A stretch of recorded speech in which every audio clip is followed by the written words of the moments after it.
राधे राधे दोस्तों। तो पिछली वीडियो में हमने श्लोक 39 के अनुसार यह पढ़ा कि अर्जुन श्री कृष्ण से कह रहे हैं कि हम जानबूझकर इस युद्ध करने के घोर पाप में क्यों पड़े और क्यों प्रवृत्त हो, हमें तो विचार करके इससे हट ही जाना चाहिए। संबंध कुल के नाश से कौन कौन से दोष उत्पन्न होते हैं, इस पर अर्जुन कहते हैं श्लोक 40।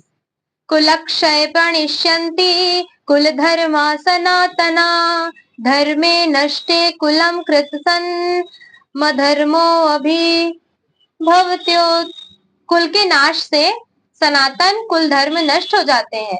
धर्म के नाश हो जाने पर संपूर्ण कुल में पाप भी बहुत फैल जाता है। सनातन कुल धर्म किन धर्मों को कहते हैं और कुल के नाश से उन धर्मों का नाश कैसे हो जाता है? अपने अपने कुल में परंपरा से चली आती हुई जो शुभ और श्रेष्ठ मर्यादाएं हैं, जिनसे सदाचार सुरक्षित रहता है और कुल के स्त्री पुरुषों में अधर्म का प्रवेश नहीं हो सकता, उन शुभ और श्रेष्ठ कुल मर्यादाओं को सनातन कुल धर्म कहते हैं।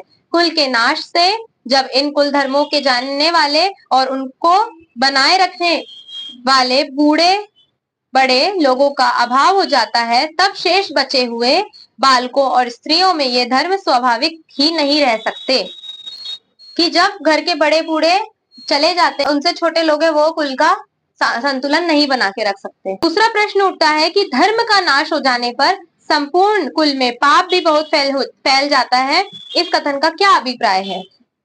5 हेतु ऐसे हैं जिनके कारण मनुष्य अधर्म से बचता है और धर्म को सुरक्षित रखने में समर्थ होता है। ईश्वर का भय, शास्त्र का शासन, कुल मर्यादाओं के टूटने का डर, राज्य का कानून और शारीरिक तथा आर्थिक अनिष्टि की आशंका। इनमें ईश्वर और शास्त्र सर्वथा सत्य होने पर भी वे श्रद्धा पर निर्भर करते हैं, प्रत्यक्ष हेतु नहीं है। राज्य के कानून प्रजा के लिए ही प्रधानतया होते हैं, जिनके हाथों में अधिकार होता है वे उन्हें प्रायः नहीं मानते। शारीरिक तथा आर्थिक अनिष्टि की आशंका अधिकतर व्यक्तिगत रूप में हुआ करती है। एक कुल मर्यादा ही ऐसी वस्तु है जिसका संबंध सारे कुटुंब के साथ रहता है। जिस समाज या कुल में परंपरा से चली आती हुई शुभ और श्रेष्ठ मर्यादाएं नष्ट हो जाती हैं, वह समाज या कुल बिना लगाम के मतवाले घोड़ों के समान यथेच्छारी हो जाता है। मतलब जिस परिवार में कानून नहीं बनाए जाते हैं, कानून नहीं बचते हैं, कोई कानून नहीं बना के रखता है कि कब क्या करना है इस परिवार में, तो उसका क्या हो जाता है? जिस घोड़ों में लगाम नहीं होती तो वो घोड़े क्या होते हैं? इधर उधर भाग जाते हैं। तो वैसे ही वो परिवार के कुल के सदस्य क्या होते हैं? इधर उधर भाग जाते हैं, विचलित हो जाते हैं।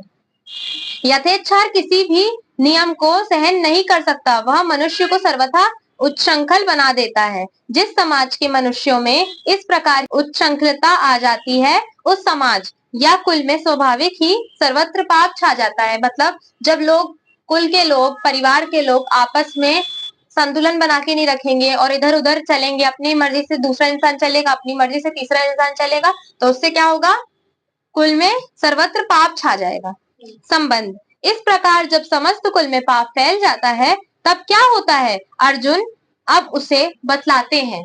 श्लोक 41। अधर्माभिवात कृष्ण प्रत्युष्यन्ति कुल स्त्रियः स्त्रीषु दृष्टासु आषण्येय जायते वर्ण संकरः। हे कृष्ण, पाप के अधिक बढ़ जाने से कुल की स्त्रियां अत्यंत दूषित हो जाती है और हे वार्ष्णेय, स्त्रियों के दूषित हो जाने पर वर्ण संकर उत्पन्न होता है। इस श्लोक का अर्थ है कि कुल धर्म के नाश हो जाने से जब कुल के स्त्री पुरुष उच्छृंखल हो जाते हैं, तब उनकी प्रायः सभी क्रियाएं अधर्म युक्त होने लगती है। मतलब सब क्या होने लगते हैं? अधर्म से चलने लगते हैं। इससे पाप अत्यंत बढ़कर सारे समाज में फैल जाता है। सर्वत्र पाप छा जाने से समाज के स्त्री पुरुषों की दृष्टि में किसी भी मर्यादा का कुछ भी मूल्य नहीं रह जाता और उनका पालन करना तो दूर रहा, वे उनको जानने की भी चेष्टा नहीं करते और उन्हें कोई बतलाता है तो उसकी दिल लगी उड़ाते हैं या उससे द्वेष करते हैं। जब उन्हें कोई सलाह देने लगता है कि ये नहीं, ये धर्म की चीजें हैं, तो वो क्या करने लगते हैं? द्वेष करने लगते हैं, मतलब उनके ऊपर गुस्सा करने लगते हैं। ऐसी अवस्था में पवित्र सती धर्म का, जो समाज धर्म की रक्षा का आधार है, अभाव हो जाता है। सतीत्व का महत्व खोकर पवित्र कुल की स्त्रियां घृणित व्यभिचार दोष से दूषित हो जाती है। उनका विभिन्न वर्णों के पुरुषों के साथ संयोग होता है। माता और पिता के भिन्न भिन्न वर्णों के होने से जो संतान उत्पन्न होती है वह वर्ण संकर होती है। इस प्रकार सहज की कुल की परंपरागत पवित्रता बिल्कुल नष्ट हो जाती है। संबंध वर्ण संकर संतान के उत्पन्न होने से क्या क्या हानियां होती है, अर्जुन अब उन्हें बतलाते हैं। श्लोक 42। संकरो नरकायैव कुलघ्राणाम कुलस्य च पतिन्ति पितरो वेषाम लुप्त पिंडोदक क्रियाः। वर्ण संकर कुल घातियों को और कुल को नरक में ले जाने के लिए ही होता है। लुप्त हुई पिंड और जल की क्रिया वाले अर्थात श्राद्ध और तर्पण से वंचित इनके पितर लोग भी अधोगति को प्राप्त होते हैं। प्रश्न उठता है कि कुल घाती किनको कहा गया है और इस श्लोक में कुलस्य पद के साथ च अवयव का प्रयोग करके क्या सूचित किया गया है।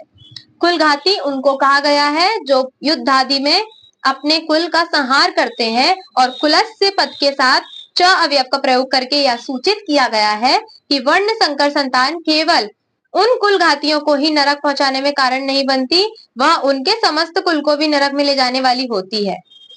दूसरा प्रश्न उठता है कि लुप्त हुई पिंड और जल की क्रिया वाले इनके पितर लोग भी अधोगति को प्राप्त हो जाते हैं, इसका क्या भाव है। श्राद्ध में जो पिंडदान किया जाता है और पितरों के निमित्त ब्राह्मण भोजन आदि कराया जाता है वह पिंड क्रिया है, और तर्पण में जो जलांजलि दी जाती है वह उदक क्रिया है। इन दोनों के समाहार को पिंडोदक क्रिया कहते हैं। इन्हीं का नाम श्राद्ध तर्पण है। शास्त्र और कुल मर्यादा को जानने मानने वाले लोग श्राद्ध तर्पण किया करते हैं, परंतु कुल घातियों के कुल में धर्म के नष्ट हो जाने से जो वर्ण संकर उत्पन्न होते हैं, जो संतान पैदा हुई थी जिनके पिता का वर्ण अलग और माता का वर्ण अलग होता है, तो उनको क्या कहते हैं, वर्ण संकर। तो जो वर्ण संकर उत्पन्न होते हैं वे अधर्म से उत्पन्न और अधर्माभिभूत होने से प्रथम तो श्राद्ध तर्पण आदि क्रियाओं को जानते ही नहीं है कि श्राद्ध जैसी कोई चीज भी की जाती है। पता है ना पिंडदान कैसे होते हैं, वो भी नहीं कर सकते। कोई बतलाता भी है तो श्रद्धा ना रहने से करते नहीं, और यदि कोई करते भी हैं तो शास्त्र विधि के अनुसार उनका अधिकार ना होने से वह पितरों को मिलती नहीं। इस प्रकार जब पितरों को संतान के द्वारा पिंड और जल नहीं मिलता तब उनका पतन हो जाता है। आज का श्लोक यही संपन्न होता है। राधे राधे। अगर आपको हमारी वीडियो पसंद आए तो लाइक, शेयर एंड सब्सक्राइब कीजिए। धन्यवाद। राधे राधे।